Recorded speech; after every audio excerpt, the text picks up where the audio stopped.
राम राम जी, नमस्कार, शुभ संध्या। और दिन की तरह आज भी हम लोग ऑफिस का काम पूरा करके घर के लिए निकल चुके हैं। और मोटला साहब सब बढ़िया बढ़िया बढ़िया। आज का दिन तो एकदम बेहतरीन हो गया। संध्या की बात करें स्पेशली तो आज ऑफिस मौसम हो गया एकदम। हाँ, ऑफिस से निकलते निकलते इतनी तेज़ बारिश हुई मित्रों। और अभी अगर तापमान की बात करें तो न्यूनतम तापमान जो है आपका 27 डिग्री टेम्परेचर है अभी, और 27-28 के आसपास में है टेम्परेचर। बढ़िया मौसम है। अभी जैसे आप देख रहे हो कि गाड़ी में वाइपर चल रहा है, हल्की हल्की अभी रिमझिम बारिश हो ही रही है। थोड़ी देर पहले हम अभी पीछे थे ऑफिस के पास में ही, इतनी तेज़ बारिश हुई। और आज तो अगर छतरी गाड़ी हमने अगर बाहर लगाई होती, पार्किंग नहीं रहता तो क्या हालत होती आज अभिषेक। भीग जाते। अच्छा मित्रों, क्या है कि ऑफिस वालों ने कुछ ऐसा व्यवस्था कर रखा है। वैसे एडमिन की बात करेंगे, हमने पहले भी एक वीडियो बनाई है। हर एक ऑफिस में जो एडमिन डिपार्टमेंट होता है उनके क्या उनके जिम्मेवारियां होती हैं, काफ़ी अच्छी और काफ़ी इम्पोर्टेंट उनके काम होते हैं। ज़रूरतमंद नहीं कहूँगा, जो सही शब्द रहेगा कि उनका जो काम है सारी सुविधाओं को इंश्योर करना, ऑफिस में उसका प्रबंधन करना, वो कराते हैं वो लोग। तो उन्हीं के वजह से ही गाड़ी की सुविधा हम लोग को मिली रहती है। पार्किंग थोड़ा सा ऑफिस से दूर भी है, और कभी कभी पार्किंग ऑफिस का फुल हो गया तो फिर वहाँ पे जा कर के गाड़ी को लगाना होता है। तो ऑफिस और जो बाहर की पार्किंग है वहाँ पे कवरेज करने के लिए गाड़ी की सुविधाएं दे रखी है, तो ठीक रहता है। तो आज लकीली क्या हुआ कि गाड़ी का हमें पार्किंग आज मिल गया ऑफिस के अंदर में, ऑफिस के ही प्रेमाइस में। तो कुल मिलाकर के आज का दिन बहुत ही बढ़िया रहा, काम सारे पूरा हुए। और मौसम सादगी में है आज। मौसम मुझे लगता है कि दोपहर के बाद से मौसम बदलना शुरू हुआ। 3 बजे तक धूप थी, 3 बजे के बाद से तापमान जो है धीरे धीरे कम हुआ और मौसम में बदलाव हुआ फिर। और आगे भी ऐसा लगता है जैसे आप देख पा रहे होंगे अभी ऊपर, तो मौसम हल्का अभी वैसा ही लग रहा है। मुझे लगता है रात्रि में भीषण बारिश होने की संभावना है। कल भी अच्छी खासी बारिश हुई थी। हाँ, रात्रि में कल तो बहुत तेज़ बिजली भी कड़की थी, तेज़ बारिश हुई थी। अच्छा यहाँ मित्रों देखिए, आज तो हमें ट्रैफिक यहाँ नहीं मिला इस जगह पे जहाँ के बारे में हम हमेशा बातचीत करते रहते हैं। तो आज तो ट्रैफिक नहीं मिला। तो दोस्तों गड्ढे काफ़ी गहरे हो गए। हाँ, अरे हाँ, ज़्यादा गड्ढा हो गया। देखिए आप गाड़ी कैसे नीचे जाएगी अभी, ऑफ-रोडिंग कर रहे हैं। देखिए कैसे है। और हमने गड्ढा बचा लिया, नहीं तो बहुत गहरा था गड्ढा। तो मित्रों आज ऑफिस आने के समय में हमने दादाजी और दादी माँ के ऊपर कुछ हल्की फुल्की बात करी थी। जो मेन था वो गणेश चतुर्थी के ऊपर था कि बप्पा गणेश चतुर्थी क्यों मनाते हैं, बप्पा को घर में जो लोग ला करके उनकी आराधना करते हैं, कैसे क्या विधि होती है, छोटा मोटा उसका सारांश हमने बात किया था। अभी जो हम जिस मुद्दे पे बातचीत करने जा रहे हैं वो है दादाजी और दादी माँ के ऊपर ही। क्या उनकी क्या आवश्यकता थी, कैसे आप उनको याद करते हैं, क्या क्या चीज़ें ऐसे पल थे जो हमेशा आपको इंस्पायर करता है, हमेशा आपको मोटिवेट करता है, आपको खुश रखता है। तो दोस्तों मैं अगर अपने बारे में ही बात करूं तो दादाजी दादी माँ जैसे शरीर का आपका अभिन्न अंग आपका हाथ पैर होता है, वैसे ही परिवार भी आपका एक तरह से आपके शरीर की तरह ही है। हाथ है, पैर है, मुंह है, दांत है, नाक है, इतने सारे अंग हैं। वैसे ही परिवार में भी अंग होते हैं, और वो अंग क्या होते हैं, सदस्य, है ना। सबकी अपनी वैल्यू है। ऐसा कुछ नहीं है कि पुत्र है तो उसका कम वैल्यू है, पुत्री है तो उसकी वैल्यू ज़्यादा है, या फिर जिस भी प्रकार से आप सोचें। जिस तरह से आपके शरीर में हर एक अंग की एक आवश्यकता है, ईश्वर ने ऐसे निर्धारित किया हुआ है कि अगर कोई भी ऐसा शरीर का अंग अगर कार्यरत ना हो तो कैसे परेशानी हो जाती है। वैसे ही परिवार भी क्या है, एक तरह से एक शरीर की तरह ही है, एक आकृति है। उस आकृति में बहुत सारी चीज़ें लगी हुई हैं, तभी वो एक आकृति बन के उभरता है। तो जैसे परिवार की आकृति की बात करें तो एक बोलते हैं कि कितना सुगम परिवार है, कितना संगठित परिवार है ना। तो कितना संगठित परिवार का मतलब होगा कितना स्वस्थ शरीर है, कितना स्वस्थ परिवार है ये। ताकि स्वस्थ परिवार का तात्पर्य है कि जितने भी सदस्य हैं उस परिवार में सारे बड़े ही एक दूसरे से राय रखते हैं, एक दूसरे से बातों को साझा करते हैं, है ना। कोई भी विरोधास्पद बातचीत नहीं करते, संगठित रहते हैं, मिलजुल करके भोजन पाते हैं। अच्छा, इसके ऊपर भी कभी हम लोग मित्रों बातचीत करेंगे कि आजकल के घरों में जैसे कि एक ही घर में 2-3 भाई हैं और सबके किचन अलग अलग हैं, आपने ऐसा भी देखा होगा। तो धन संपदा के या फिर बहुत सारे ज़मीन के चक्कर में या फिर बहुत सारे ऐसे मुद्दों की वजह से अपने ही रिश्तों में वो बुनियादी जड़ें जो हैं, वो बुनियादी ताकत जो है कमज़ोर कर देते हैं। हालांकि वो उचित नहीं है मित्रों। कभी इसके ऊपर हम बातचीत करेंगे। आज जो हमारे पास में शीर्षक है वो है दादाजी और दादी माँ के ऊपर। तो वो क्या अनमोल पल थे, क्या वो ऐसी यादें हैं जो आपको हमेशा, दादा दादी माँ ही नहीं, जो भी आपके परिवार के अंग हैं, जैसे हम लोग अभी, जैसे मैं अभी अपने आवास से, मतलब जहाँ पे मेरा जन्म स्थान है वहाँ से दूरी पे रहता हूँ, दूर हूँ, है ना। माता पिता, बड़े भैया सब लोग अलग क्या मतलब एक अपने होम टाउन में रहते हैं और मैं इधर रहता हूँ NCR में। तो सबका ही एक अपना अपनी अहम भूमिका है, अपने जिम्मेवारी है और सबका एक अपना प्यार है। तो वैसे ही दादाजी दादी माँ हैं। तो दादाजी दादी माँ के बारे में क्या बताऊँ मित्रों कि कहा जाता है कि हर एक परिवार में ना एक उम्र दराज, हमारे यहाँ उम्र दराज का मतलब समझते हैं अभिषेक? हाँ, क्या? बुजुर्ग। हर एक घर में एक बुजुर्ग होना ज़रूरी है। कहते हैं कि बुजुर्ग जिस फैमिली में रहते हैं उस पर सबसे पहले किसी की बुरी नज़र नहीं लगती, और संगठित हैं अगर सभी लोग तो बुजुर्ग से वो बातचीत करके सलाह राय मशवरा लेकर के ही कोई भी काम करते हैं। तो जो अनुभव उनको है, जितना भी प्रतिशत में हो, वो आपको एक न्यूनतम या फिर अधिकतम जो भी हो, आपको एक आइडिया शेयर करते हैं, आइडिया बताते हैं। अभी हम पटना चौक पे हैं, तो यहाँ पे अभी तो ट्रैफिक ठीक ठाक है, लेकिन थोड़ा सा संभाल के गाड़ी चलाना होता है मित्रों यहाँ पे। तो दादाजी दादी माँ के बारे में बताओ तो दादाजी दादी माँ हमारे लिए एक तरह से ना KB आर्टिकल जैसे बोलते हैं ना दोस्तों। KB आर्टिकल क्या है? नॉलेज बेस्ड आर्टिकल उसको बोलते हैं हम लोग। जैसे कि एक तरह से एक ऐसा कागज़ात, एक ऐसा डॉक्यूमेंट जिसको हम पढ़ के बहुत सारे समस्याओं का समाधान करते हैं ना। वैसे ही दादाजी दादी माँ क्या है, बड़े बुजुर्ग क्या है ना, हमारे लिए KB आर्टिकल्स की तरह है। मानते हो कि नहीं अभिषेक?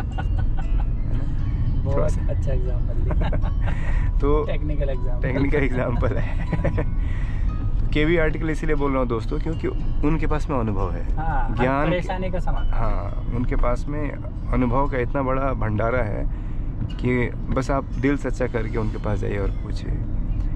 तो उन्हीं में से एक भंडारों में से मैं कहानी का भंडार आपको बताऊंगा कि दादाजी दादी माँ के पास में, स्पेशली दादी माँ के पास में, तो दादी माँ के पास में कहानियों का इतना बड़ा पोटारा रहता था, इतनी बड़ी पॉटरी कि रातें ख़त्म हो जाए लेकिन कहानियाँ ख़त्म ना हो। मैं अपने बारे में बताऊँ मित्रों कि दादी माँ हमारी आई थिंक 95 की उम्र में उन्होंने शरीर का त्याग किया। हाँ, और उनको गांव में कहा करते थे अकीला फुआ। अकीला फुआ समझते हैं? अकीला फुआ हमारे यहाँ बिहार में बोलते हैं कि अकीला काकी भी बोलते थे उनको। अकीला काकी क्या होती हैं? जिनके पास में अकल हो ज़्यादा, इसलिए अकीला बोलते हैं उनको। तो अकीला का मतलब हो गया, अकीला फुआ का मतलब, फुआ जानते हैं आप? फुआ जो पापा जी की बहन। हाँ, हमारे यहाँ बुआ बोलते हैं। बुआ, हाँ। तो अकीला बुआ आप कह सकते हैं। अकीला फुआ हमारे यहाँ बिहार में कहा जाता है मित्रों। तो अकीला फुआ का मतलब ये हुआ कि एक ऐसी एंटिटी, एक ऐसा व्यक्तित्व है जिनके पास में ज्ञान हो बहुत सारा। तो बहुत सारी चीज़ों में हमारी दादी ज्ञानी थी और कविताओं के बारे में भी, चाहे गाने के मामले में। अच्छा, आप पूछते हैं कि आप गाना भी कैसे गाते हो अभिषेक? दादी माँ का भी कुछ अंश है। अच्छा। हाँ, दादी माँ, पिताजी भी हमारे हैं जो संगीत के प्रेमी हैं। हमारे घर में सभी लोग संगीत के प्रेमी हैं वैसे। तो दादी माँ हमारी संगीत के प्रेमी रही काफ़ी। हाँ, छोटे छोटे गैया छोटे छोटे ग्वाल, छोटो सो मेरो मदन गोपाल, मेरी दादी माँ बहुत गाती थी। अच्छा। हाँ, और एक और गाना गाती थी वो,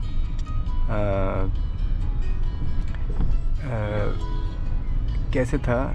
लड़कपन खेल में खोया, जवानी नींद भर सोया, बुढ़ापा देख कर रोया। ये भी बहुत गाती थी वो, बहुत। तो मित्रों, दादी की कहानी इतनी सारी कहानियाँ हैं कि मतलब समय कम पड़ जाए, इतनी कहानियाँ दादी माँ ने सुनाई हुई है। और दादी माँ की कहानी सुनाने का अंदाज ही बड़ा अच्छा सा रहता था मेरा। पता है आपको अभिषेक कैसे? वो क्या करती थी कि जब निद्रा का समय हुआ तो एक उंगली लेकर के, ये इंडेक्स फिंगर जो है, पहली उंगली है ना, इसको लेकर के वो बालों में लगा कर धीरे धीरे जैसे जूह पकड़ते हैं ना, जूह है, जूह समझते हैं, हमारे यहाँ उसको ढील बोलते हैं। बिहार में उसको ढील कहा जाता है। वो उंगलियों, बालों में उंगली को लगा करके ऐसे ऐसे एक उंगली से ऐसे जो हल्की ऐसे ढूंढते रहती थी उसमें जूहों को, और जूह मिलता था ना उसको पकड़ के फिर निकाल देती थी। क्योंकि नटखट थे बचपन में, तो बहुत सारे ऐसे मित्र रहते थे जिनको जूह लगा रहता था, तो बालों में लग जाता है जूह। तो ढील बोलते हैं हमारे यहाँ, तो ढील बोलते हैं, ढील पटा के ले आया है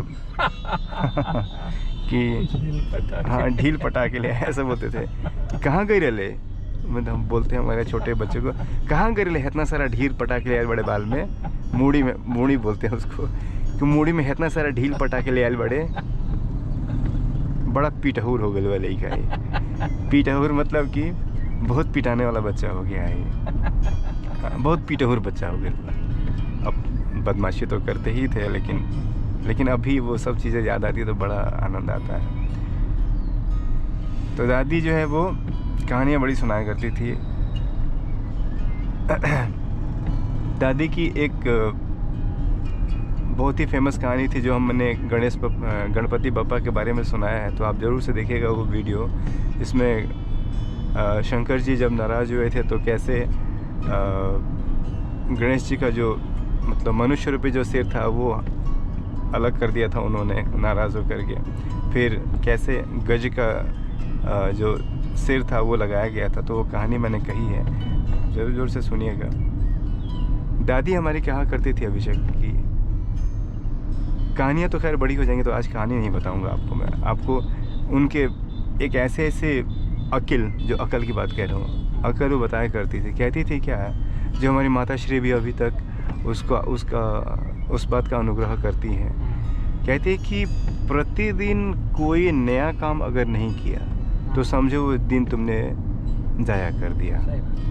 प्रतिदिन जो तुम काम करते हो तो करते ही रहते हो, लेकिन आज तुमने नया क्या किया है ज़रूर सोचो, ज़रूर करो, तभी उस दिन का तुम्हारा मतलब क्या समझे आप कि ज्ञान, कि क्या आपने उस दिन कोई ज्ञान बढ़ाया कि नहीं बढ़ाया आपने। बिल्कुल, अगर बढ़ाया तो समझो कि उस दिन का आपका कोटा पूरा हुआ, कम से कम एक चीज़ तो आपके अंदर बढ़ा, तो उस दिन का जीवन आपका सफल हुआ। दूसरा कहती थी वो कि सोना ज़्यादा मत रखो, ज़्यादा निद्रा मत पाया करो। ठीक है, सुबह में 4 बजे तो गांव के लोग तो वैसे जग ही जाते हैं जो ग्रामीण क्षेत्र में रहते हैं। तो हम लोग हैं किसान के घर से, तो जल्दी जग जाया करते थे लोग। तो 4 बजे 4:30 में दादाजी जग करके अपने खेत की तरफ, या फिर जो भी अपने जिम्मेवारी, हमारे यहाँ गाय रहा करती थी तो गाय की देख रेख करना, उसका भी अलग आनंद है।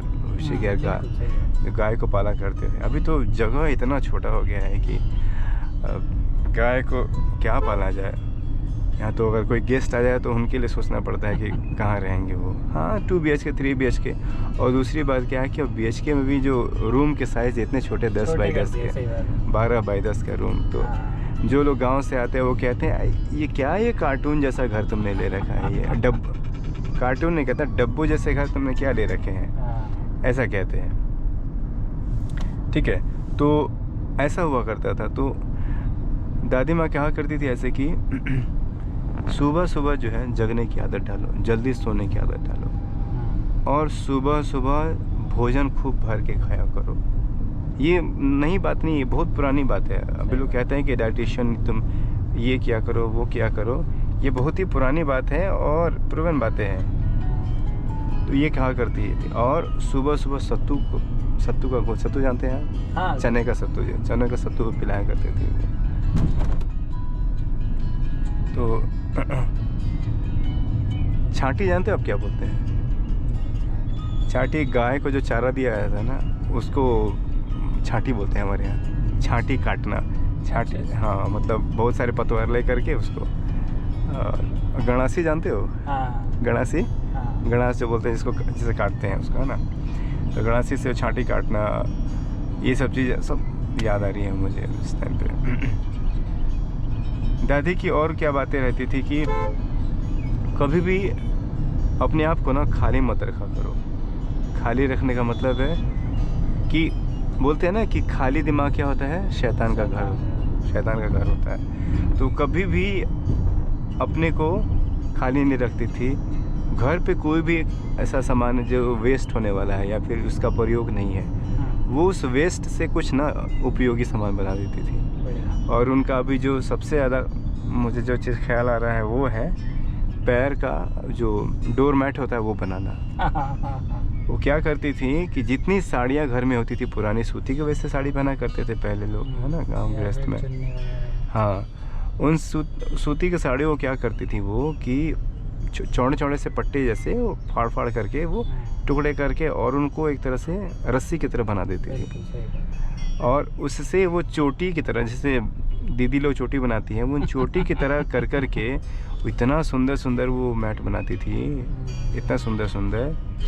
इनफैक्ट कि वो बताऊं कि जो कार्टून के जो सील करने वाले जो पट्टे होते हैं ना वाइट कलर के, क्या बोलते हैं उसको, जिससे मतलब पैक किया जाता है कार्टून को, है ना, जो प्लास्टिक का थोड़ा हार्ड सा होता है जो, उसको वो प्रयोग करके डलिया बना देती थी फूल के लिए। डलिया मतलब कि जिसमें फूल आप रख सकते हो, छोटा छोटा सा एक थैला टाइप का वो बना दिया करती थी। इतना हुनर, हाँ, उन्होंने ही सिखाया था। जैसे पहले हम लोग विद्यालय जाया करते थे, तो विद्यालय के ऊपर भी कोई वीडियो बनाएंगे मित्रों कि पहले मैंने कैसे स्पेशली विद्यालय की शिक्षा कैसे ली है। मैंने सबसे पहला विद्यालय का अनुभव मेरा क्या था, मैं आप लोग से शेयर करूँगा, साझा करूँगा।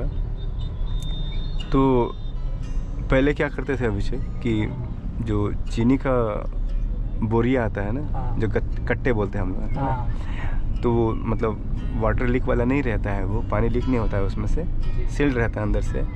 तो जो प्लास्टिक के जो पतले पतले जो धागों से बना रहता है ना, वो उसमें जो ऊन होते हैं, ऊन को सुई में लगा करके उस बोरियों में के ऊपर हम डिज़ाइन बनाया करते थे। हाँ, और खुद से अपना बैग बनाया करते थे, स्कूल का बस्ता बनाया करते थे, गाड़ी सिखाई थी। हाँ, और ये प्रतिस्पर्धा रहता था स्कूल में, विद्यालय में, कि कौन किसका बैग कितना सुंदर है, किसने कितनी अच्छी कलाकृति करी है, किसका कितना अच्छा पकड़ है कला पे। हाँ, जैसे देखिए अभी गौ माता साइड में बैठी हुई थी। थोड़ा सा मित्रों ये आप लोगों से आग्रह है कि जब भी ड्राइविंग करें तो एकदम गाना सुने या फिर कुछ भी करें, लेकिन नज़र को जो है हमेशा सड़क पे रखें। स्पेशली ऐसे जगह पे जैसे आप देख सकते हैं अभी साइड में सारी हरियाली है, और कभी गौ माता चाहे छोटे जीव जंतु जैसे कुत्ते हो गए या फिर और कोई ऐसे पशु सडनली बाहर आ जाते हैं, तुरंत बाहर आ जाते हैं। तो थोड़ा सा जगह दे करके ही गाड़ी आप ड्राइव करें। तो इस तरह से। अच्छा, एक और बात बताऊँ आपको कि गांव में जैसे कि कोई ऐसी माँ है जिनको डिलीवरी होने वाली है, तो दादी माँ उसमें भी उनको मदद करती थी, नुस्खे बताती थी। हाँ, कि आप ये सारी चीज़ों का ध्यान रखो, क्योंकि रात में कभी भी अचानक से उतने हॉस्पिटल की सुविधाएं होती नहीं थी। तो दादी, हाँ, तो दादी माँ से फिर आकर के वो पूछा करते थे कि काकी रोवा को नुस्खा बताया कर रही। रोवा मतलब कि आपको रोवा बोलते हैं भोजपुरी में, कि रोवा को नुस्खा बतावल करी जैसे कि हमने के ध्यान रख लिए रात में कभी अचानक से, क्योंकि उसका कोई भरोसा नहीं रहता ना कब से लेबर पेन उठ जाए, बिल्कुल। डिलीवरी का पेन कब उठ जाए। तो रू और बतावल करिए तो वो नुस्खे बताते थे फिर कि कैसे कैसे क्या क्या ध्यान रखना किन सब चीज़ों का। ठीक है वो चीज़। अच्छा दादी को हमारे ना पढ़ने का भी बड़ा शौक था, पढ़ने के लिए बहुत प्रेरित करती थी। वो मारती नहीं थी, लेकिन वो जैसे अमेरिकन्स करते हैं ना, मारते नहीं लेकिन बोलते हैं ऐसा है कि पिटाई से बड़ा होता है। वो तो है ही, बात तो का जो असर है वो ज़्यादा होता है। तो बोलती भी थी वो कि शिक्षा लो शिक्षा लो। पढ़ती बहुत थी वो, राम जी राम राम राम बहुत लिखा करती थी वो। अच्छा। बहुत लिखा, बहुत सारे कॉपी में उन्होंने राम राम लिखा है। और पत्र लिखा करती थी वो अपने ज़माने में। जैसे पिताजी हम लोग बाहर रहते थे, शहर में रहते थे, पढ़ाई लिखाई हम लोग को कराने के लिए पिताजी हम लोग को शहर की तरफ ले आए हुए थे। तो उस टाइम पे दादी माँ पत्र लिखा करती थी पिताजी के पास में, ऐसे ऐसी बातें, हाँ ये है, समाचार कैसा है। बड़ा ही आनंद में, मतलब अनुभव उनका ऐसा रहा हमेशा से, प्रेरणा रूपी रही कि शिक्षा भी और टेक्नोलॉजी के भी प्रयोग। वो टेक्नोलॉजी की बात बताऊं तो टेक्नोलॉजी में क्या है कि तकनीक का प्रयोग करना चीज़ों को बनाने में। जैसे मान लीजिए कि कोई आर्ट का ही काम है, किसी तरह से टेढ़ा टेढ़ा बना दिया, नहीं, वो सही तकनीक से सही कैलकुलेशन के हिसाब से ही फिर चीज़ों को बनाया करती थी वो, इतना सोच समझ करके। अच्छा इस टाइप पे जैसे आप देख रहे हैं मित्रों, अभी जैसे कि आप राइट टर्न ले रहे हैं इस टाइम पे, तो मोटला साहब हमेशा ये गाइड करते रहते हैं कि आप हमेशा कैसे कैसे किस तरह से निकलना चाहिए आपको। नहीं, वो मैं उस कट पे बता रहा हूँ जहाँ पे हमें सीधा जाना है और राइट में टर्न है। हाँ। तो हमें हमेशा लेफ्ट होते हुए जाना चाहिए, क्योंकि अगर हम राइट की साइड रहेंगे तो फालतू में हम उस डायरेक्शन में आ जाएंगे जहाँ लोग बाग अपने मुड़ेंगे। तो उससे अच्छा है कि अपने डायरेक्शन में आप चलो। मैं बताऊंगा अभी रास्ते में जब आएगा वो कट। बाकी इसमें तो अपने डायरेक्शन में ही रहना है, जिससे कि इजीली आप मुड़ जाओ। करेक्ट। वो था। और दादी ये कहा करती थी हमेशा कि खाना आपको जब भी खाना है तो आप नीचे पालथी लगा के खाओ, ठीक है, भोजन सुपाच्य होता है। मित्रों आप देख पा रहे होंगे बादल बड़े घनेरे हैं यहाँ, और हमें ऐसा लग रहा है कि बाहर आगे बहुत तेज़ बारिश हमें देखने को मिलेगा। यहाँ देखिए एकदम सूखा पड़ा, आप रोड पे देखेंगे तो अभी हो सकता है थोड़ी देर बाद आपको झमझमाती बारिश दिखे। तो अब जैसे गाइस इधर कट है तो हम राइट साइड ना चल के अपने लेफ्ट में, क्योंकि हमें सीधा जाना है तो हम सीधे रहें तो ज़्यादा अच्छा है, इससे हमारा टाइम भी सेव होगा। बराबर। तो दादी कहा करती थी जब भी आप भोजन करो पालथी लगा के भोजन किया करो, ठीक है, और बैक को मेरुरज्जु को सीधा रखो हमेशा, और खाने के समय में बोलो नहीं। और वो कैसे भोजन मांगती थी, ऐसे इशारा करके भोजन करती थी, मान लो कुछ रोटी चाहिए। ज़्यादा डिसिप्लिन है। हाँ, जब भी कुछ आज के टाइम में तो मित्रों आप देख पा रहे हैं कितना काला बादल है। ऐसा लग रहा है जैसे कि ऐसा लग रहा है बादल फटेंगे क्या। बहुत तेज बारिश होने की संभावना है, जैसे हम कहीं दूसरी दुनिया में प्रवेश कर रहे हैं पूरा। बहुत तेज बारिश होने की संभावना है। तो कहती थी तो खाने के समय बोलना नहीं चाहिए। और मैं इतना बदमाश था बताऊँ अभिषेक आपको, मैं ना थोड़ा सा हंसी लगाने वाला बच्चों में से था। मैंने दादी को बार बार हंसी लगाया करता था, कुछ ऐसे एक्टिंग किया करता था ना कि उनको हंसी लगाया करता था, और कोशिश करता था ना कि उनको बुलवा दूँ मैं। इतना बदमाशी करता था मैं, लेकिन कभी भी मैं सफल नहीं हुआ, समझे, कभी भी सफल नहीं हुआ। कभी भी ऐसा नहीं हुआ कि उनके मुंह से कोई शब्द निकल जाए, कभी नहीं। इस नज़ारे को कैप्चर करते हुए चलिए, क्योंकि अद्भुत ना, बहुत ज़्यादा काला बादल है और काफ़ी समय बाद मैं देख पा रहा हूँ इसको। जैसे पिक्चरों में देखने को मिलता है ना, वो जब घूमता है क्या बोलते हैं उसको, बवंडर। बवंडर जब आता है तो ऐसा ही एकदम काला हो जाता है बादल। नहीं, काफ़ी ज़्यादा है। आप पीछे देखें कैसे साफ है और आगे देखें कैसे काला। तो वो था एक डिसिप्लिन उनका। और क्या कहती थी कि जब भी आप पानी पियो सुबह में तो दोनों पैरों को मोड़ करके, जैसे हमारे देसी जो शौचालय होते हैं कैसे होते हैं, दोनों पैर उठा करके हम शौचालय के लिए बैठते हैं। उखड़ू बैठते हैं। हाँ, उखड़ू बोलते हैं उसको। हाँ, उस तरीके से बैठ करके ही आप पानी का सेवन करिए। और सुबह का पानी जो है वो गुनगुना पीजिए हमेशा, और सिप सिप करके पीजिए। मतलब पानी को कहा जाता है कि पानी को आप खाने के जैसे लीजिए, जैसे आप निवाला लेते हैं ना, ताकि जो मुंह का जो लार्वा है वो लार्वा उसमें मिल करके आपके पेट में जाए। और एक और बात मित्रों, बात कि जब भी आप सुबह में अगर पानी पीते हैं तो कुल्ला कभी भी ना करें। कुल्ला का मतलब कि मुंह कभी भी रिंस ना करें, है ना। ऐसा नहीं कि बहुत लोग ऐसा सोचते हैं कि मुंह में गंदा है, जानी चाहिए। हाँ, वो लार को पहले बाहर फेंक दें। नहीं फेंकिए मित्रों। हमारे कंठ, हमारे गले में ऐसा, मुझे जहाँ तक याद है कि बहुत सारे 108 के आसपास में कि बहुत सारी ग्रंथियाँ रहती हैं जो रात भर काम तो करते ही रहती है, लेकिन वो सारे मिल करके ना रात भर आपके मुंह में आकर के और आपके कंठ वाले क्षेत्र में बने रहते हैं। जैसे ही आप उस चीज़ को पीते हैं, जैसे ही आप उस चीज़ को पीते हैं, वो पानी के साथ मिल करके, पानी के साथ मिल करके वो जब आपके शरीर के अंदर जाता है तो आपके मेटाबॉलिज्म के लिए, आपके शरीर के लिए बहुत फ़ायदेमंद होता है वो। और उसको मित्रों कभी भी आप लोग ध्यान रखिएगा। इसको मैं फिर से बताता हूँ कि सुबह में जब भी आप जगें, कुल्ला करके कभी भी पानी ना फेंकें। आप सीधा सबसे पहला काम गुनगुना पानी पिए।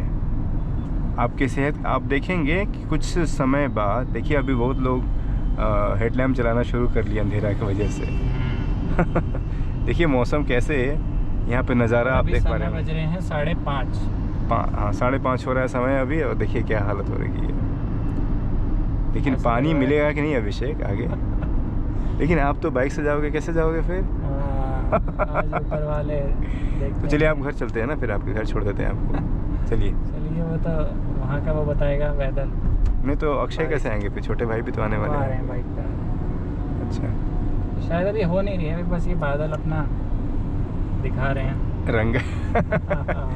तो मित्रों, हम ये बात कर रहे थे, तो सुबह में ज़रूर से गुनगुना पानी का आप सेवन करें। और दादी ये कहा करती थी कि जब भी आप बैठो भी, चाहे बहुत लोग ऐसे हैं कि पैर मोड़ करके खाना खाने बैठते हैं, तो हाथ को हमेशा घुटने के बाहर कर लेते हैं। कहते नहीं, हाथ को घुटने के अंदर रखो, यानी पैर के भीतर, दोनों पैर के अंदर की तरफ रखो। अच्छा, बाहर नहीं। हाँ, कहती थी वो। बारिश तो शुरू हो गई अभी, आप देख रहे होंगे हल्की हल्की बारिश की ट्वेंटी वहाँ तो आपको सुनाई दे रही होगी। आगे क्या होगा परिस्थिति देखते हैं। तो रोमांचक नज़ारे हैं, रोमांचक। बेहतरीन है। वाइपर अभी चलाना पड़ेगा हल्का हल्का, धीरे धीरे ट्रैफिक थमता हुआ लग रहा है यहाँ पे, क्योंकि लगता है आगे बारिश हो रही है भीषण वाली। यहाँ लाल कुएं कट है तो यहाँ थोड़ा वैसे मिलता ही है। हाँ,